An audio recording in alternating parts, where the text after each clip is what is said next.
Pasangan bakal calon wali kota dan wakil wali kota Makassar, Andi Seto Asapa dan Reski Mulfiati Lutfi, sehati, menjadi pasangan pertama yang mendaftar di KPU Makassar Jalan Perumnas Antang, Rabu 28 Agustus. Pasangan mengambil akronim sehati ini tiba di KPU Makassar di antar ribuan pendukungnya dengan menggunakan mobil tronton. Sesampai di pintu gerbang, Andi Seto dan Kiki disebut dengan tarian paduka.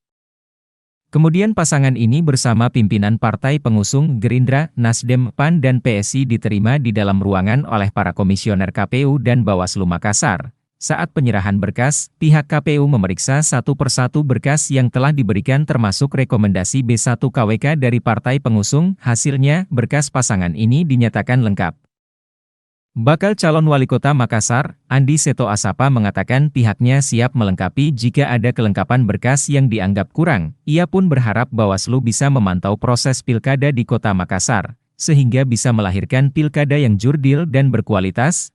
Kalau ada kekurangan mengenai administrasi yang kami dapati, dan insya Allah kami selaku pasangan calon siap untuk melengkapi secepat mungkin ataupun semaksimal mungkin.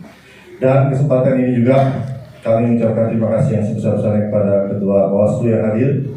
Kita tentu berharap dengan adanya Bawaslu di Kota Makassar ini bisa memantau semua proses pilkada yang ada di Kota Makassar, dan kita punya harapan bahwa sinergitas antara KPU dan Bawaslu Kota Makassar insya Allah bisa melahirkan pilkada Kota Makassar yang jurdil dan insya Allah berkualitas untuk masyarakat Kota Makassar. Sementara, bakal calon wakil wali kota Makassar, Reski Mulfiati Lutfi mengajak semua pasangan calon untuk berpolitik riang gembira. Kita berbangga karena kita semua adalah keluarga.